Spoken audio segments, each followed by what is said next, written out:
हरे कृष्ण। हमने कल देखा किस प्रकार से महाराज युधिष्ठिर ने अपने सारे गणमान्य व्यक्तियों की सभा बुलाई, जिसमें कुलगुरु धौम्य, व्यासदेव और उनके सारे भाई और सारे मंत्रिमंडल सब थे। और उनसे पूछा गया कि अरे क्या मैं राजसूय यज्ञ कर सकता हूँ, मैं फिट टू डू इट। सभी ने उनके इस इच्छा का अनुमोदन किया। युधिष्ठिर महाराज ने बताया कि मैं अपने यश, कीर्ति और ख्याति के लिए ये यज्ञ नहीं करना चाहता, अपितु क्योंकि मेरे पिता का ये आदेश है और नारद मुनि ने कहा है, तो क्योंकि नारद मुनि की मुखारविंद से आया है तो देवताओं की भी इसमें आशीर्वाद सम्मिलित हैं, इसलिए मैं ये करना चाहता हूँ। और यहाँ पर मैं भगवान कृष्ण को अग्र पूजा का मान भी देना चाहता हूँ, जिससे मैं अपनी भक्ति भगवान के प्रति बता सकूँ और उसे एक क्या कह सकते हैं, in one sense I can just exhibit my devotional service. और ये सत्य भी है। सभी ने अनुमोदन किया, हाँ ये सही है। लेकिन युधिष्ठिर महाराज जानते थे कि राजसूय यज्ञ कोई खाने पीने का काम नहीं है। उन्होंने फिर से पूछा after some days, do you really think it is okay? पांचों भाई बहुत अच्छे से प्रजा का लालन पालन कर रहे थे। युधिष्ठिर महाराज, जैसे हम बता ही चुके हैं, अजात शत्रु थे।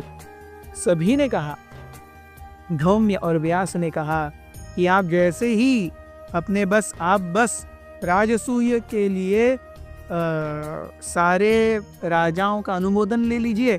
जैसे ही अनुमोदन होगा वैसे ही हम 6 प्रकार की प्रमुख अग्नियां प्रज्वलित कर देंगे। उनके कारण और मंत्रोच्चारण के कारण आपका ये राजसूय यज्ञ निश्चित रूप से पार होगा। फिर भी युधिष्ठिर महाराज सोच रहे थे। He was calculating his assets, he was calculating his strengths, he was calculating his weaknesses।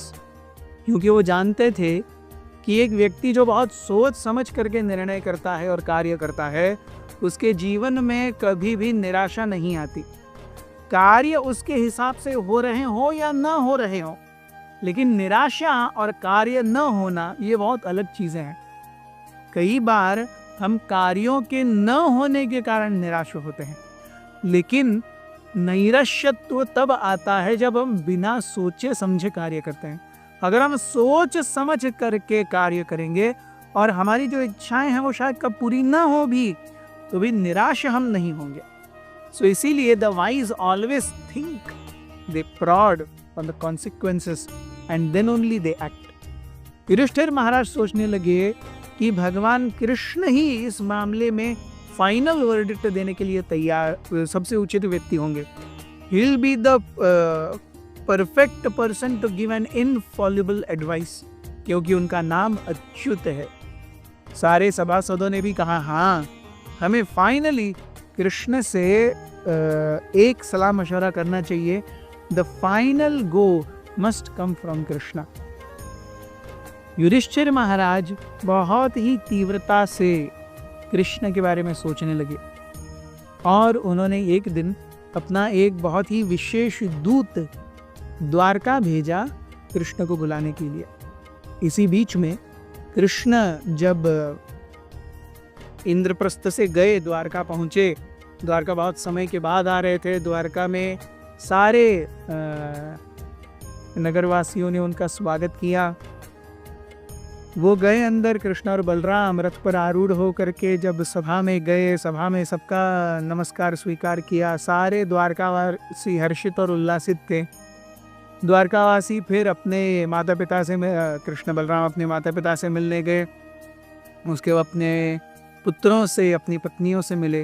And finally he went to the chamber of Rukmini, his principal queen.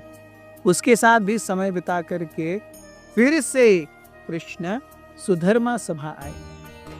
Sudharma सभा ये विश्वकर्मा ने बनाई थी। हम देखते हैं ये किया था, देवताओं के देव शिल्पी विश्वकर्मा, दानवों के और दैत्यों के जो शिल्पी थे वो मय दानव थे। तो इसलिए मय जिन्होंने पांडवों की सभा बनाई थी।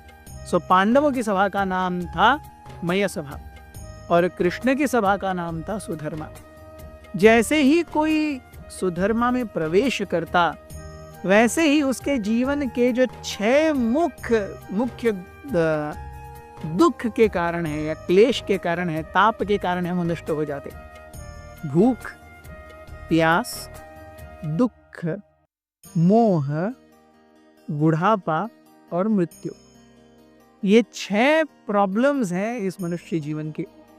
और जैसे कोई सुधर्मा में प्रवेश करता, वैसे ही उस स्थान में ये 6 कभी नहीं आ सकते थे।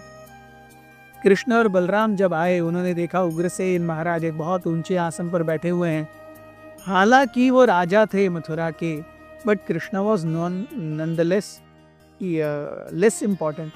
हर कोई जानता था कृष्ण कौन है, वो पूर्ण पुरुषोत्तम परमेश्वर हैं।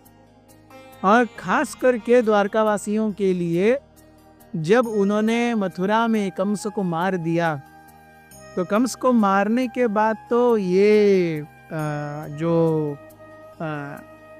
घनिष्ठ संबंध है वो और ज्यादा पुख्ता हो गया। Everyone respected Krishna and Balram like king Ugrasen.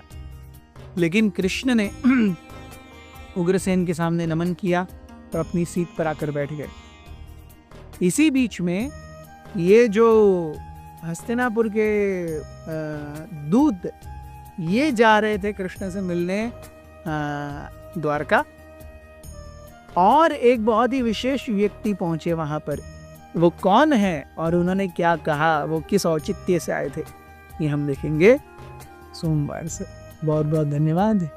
हरे कृष्ण। अथ श्री महाभारत कथा।